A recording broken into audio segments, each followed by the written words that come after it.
ಸ್ನೇಹಿತರೆ, ಭಾರತ ಮತ್ತು ಇಂಗ್ಲೆಂಡ್ ನಡುವಿನ 4ನೇ ಟೆಸ್ಟ್ 4ನೇ ದಿನದ ಆಟದಲ್ಲಿ ಜಡೇಜಾ ಅವರ ಬೌಲಿಂಗ್ ಆರ್ಭಟಕ್ಕೆ ಆಂಗ್ಲ ಪಡೆ ಸಂಪೂರ್ಣವಾಗಿ ತತ್ತರಿಸಿ ಹೋಗಿದೆ. ಸ್ನೇಹಿತರೆ, ಅಷ್ಟಕ್ಕೂ 4ನೇ ದಿನದಂದು ಜಡೇಜಾ ಅವರ ಬೌಲಿಂಗ್ ಆರ್ಭಟ ಹೇಗಿತ್ತು ಗೊತ್ತಾ? ಇದರೆಲ್ಲದರ ಬಗ್ಗೆ ಈ ಒಂದು ವಿಡಿಯೋದಲ್ಲಿ ಕಂಪ್ಲೀಟ್ ಆಗಿ ತಿಳಿಸ್ಕೊಡ್ತಾ ಹೋಗ್ತೀನಿ. ಅದಕ್ಕಿಂತ ಮುಂಚಿತವಾಗಿ ಚಾನಲ್ಗೆ ಸಬ್ಸ್ಕ್ರೈಬ್ ಮಾಡ್ಕೊಂಡಿಲ್ಲ ಅಂತ ಹೇಳಿದ್ರೆ ತಪ್ಪದೆ ಸಬ್ಸ್ಕ್ರೈಬ್ ಮಾಡ್ಕೊಳ್ಳಿ ಹಾಗೂ ಈ ವಿಡಿಯೋನ ತಪ್ಪದೆ ಕೊನೆವರೆಗೂ ನೋಡಿ. ಸ್ನೇಹಿತರೆ, ಹೌದು, ಭಾರತ ಹಾಗೂ ಇಂಗ್ಲೆಂಡ್ ನಡುವಿನ 4ನೇ ಟೆಸ್ಟ್ 4ನೇ ದಿನದ ಆಟದಲ್ಲಿ ಜಡೇಜಾ ಅವರ ಬೌಲಿಂಗ್ ಆರ್ಭಟಕ್ಕೆ ಆಂಗ್ಲ ಪಡೆ ಸಂಪೂರ್ಣವಾಗಿ ತತ್ತರಿಸಿ ಹೋಗಿದೆ. ಸ್ನೇಹಿತರೆ, ಇಂಗ್ಲೆಂಡ್ ತಂಡದ ಪರ ಓಪನಿಂಗ್ ನಲ್ಲಿ ಕಣಕ್ಕಿಳಿದ ಜಾಕ್ ಕ್ರೌಲಿ ಅವರು ತಮ್ಮ ಅತ್ಯುತ್ತಮ ಬ್ಯಾಟಿಂಗ್ ಪರ್ಫಾರ್ಮೆನ್ಸ್ ನೀಡುವ ಮೂಲಕ ಇಂಗ್ಲೆಂಡ್ ತಂಡಕ್ಕೆ ಆಸರಾಗಿ ನಿಂತರು. 113 ಬಾಲ್ಗಳಲ್ಲಿ 84 ರನ್ ಸಿಡಿಸುವ ಮೂಲಕ ತಮ್ಮ ಅತ್ಯುತ್ತಮ ಫಾರ್ಮ್ ನೊಂದಿಗೆ ಅದ್ದೂರಿ ಬ್ಯಾಟಿಂಗ್ ಮಾಡಿದ್ರು. ಸ್ನೇಹಿತರೆ, ಇತ್ತ ಬೆನ್ ಡಕೆಟ್ ಅವರು ಕೂಡ ಆಡಿದಂತ 100 ಬಾಲ್ಗಳಲ್ಲಿ 94 ರನ್ ಸಿಡಿಸುವ ಮೂಲಕ ಅದ್ದೂರಿ ಬ್ಯಾಟಿಂಗ್ ಮಾಡಿದ್ರು. ಒಲ್ಲಿ ಪಾಪ್ ಅವರು ಕೂಡ ಆಡಿದಂತ 128 ಬಾಲ್ಗಳಲ್ಲಿ 71 ರನ್ ಸಿಡಿಸುವ ಮೂಲಕ ಇಂಗ್ಲೆಂಡ್ ತಂಡಕ್ಕೆ ಆಸರಾಗಿ ನಿಂತರು. ಸ್ನೇಹಿತರೆ, ಇತ್ತ ಜೋ ರೂಟ್ ಅವರು ಕೂಡ ತಮ್ಮ ಅತ್ಯುತ್ತಮ ಬ್ಯಾಟಿಂಗ್ ಪರ್ಫಾರ್ಮೆನ್ಸ್ ನೊಂದಿಗೆ ಇಂಗ್ಲೆಂಡ್ ತಂಡಕ್ಕೆ ಅದ್ದೂರಿ ಬ್ಯಾಟಿಂಗ್ ಮಾಡಿದ್ರು. 248 ಬಾಲ್ಗಳಲ್ಲಿ 150 ರನ್ ಸಿಡಿಸುವ ಮೂಲಕ ಇಂಗ್ಲೆಂಡ್ ತಂಡಕ್ಕೆ ಜೋ ರೂಟ್ ಅವರು ಆಸರೆಯಾಗಿ ನಿಂತು. ಸ್ನೇಹಿತರೆ,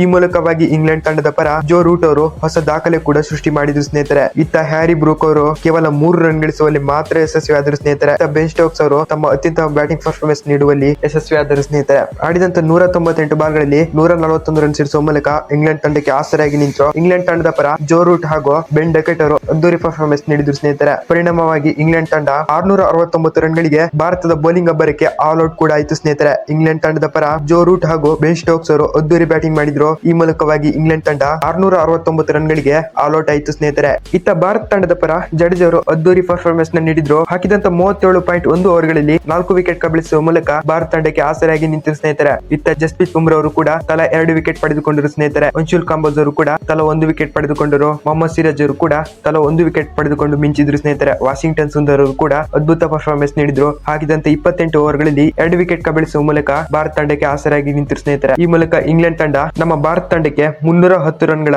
ಟಾರ್ಗೆಟ್ ಕೊಟ್ಟಿದೆ. ಸ್ನೇಹಿತರೆ, ಕಾದು ನೋಡ್ಬೇಕು ನಮ್ಮ ಭಾರತ ತಂಡ 310 ರನ್ ಚೇಸ್ ಮಾಡುತ್ತಾ ಅಂತ. ನಿಮ್ಗೆ ಅನಿಸುತ್ತೆ ಭಾರತ ತಂಡ 310 ರನ್ ಚೇಸ್ ಮಾಡುತ್ತಾ? ತಪ್ಪದೆ ಕಾಮೆಂಟ್ ನಲ್ಲಿ ತಿಳಿಸಿ ಹಾಗೂ ಚಾನಲ್ಗೊಂದು ತಪ್ಪದೆ ಸಬ್ಸ್ಕ್ರೈಬ್ ಮಾಡ್ಕೊಳ್ಳಿ. ಮುಂದಿನ ವಿಡಿಯೋದಲ್ಲಿ ಸಿಗ್ತೀನಿ. ಅಲ್ಲಿವರೆಗೂ ಟಾಟಾ, ಬೈ ಬೈ.